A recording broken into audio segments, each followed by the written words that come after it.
পাহাড়ে এখন আবার একটা সিন্ডিকেট শুরু হয়েছে। কেন ভাই? আলীকদম থেকে থানচি আসতে গাইড লাগবে কেন? আমাকে বুঝান। আলীকদম থেকে থানচি আসতে গাইড লাগবে, এটার কি কোনো মানে হয়? কি জন্য লাগবে? এটা কারণ তো থাকা দরকার। আমি তো মনে করি পাহাড়ে কেউ একেবারে নতুন যায় না, সে কারো না কারোর সাথে অভিজ্ঞ যারা আগে গেছে তাদের সাথেই যায়। তো এখানে তো গাইড লাগার কোনো কথাই না।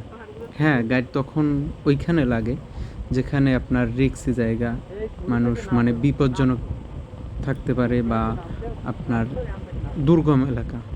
সেখানে যদি আমরা আলীকদম থেকে থানচি যাই, এটা এটা তো মানে কোনো মানেই হয় না। আমি বুঝি না।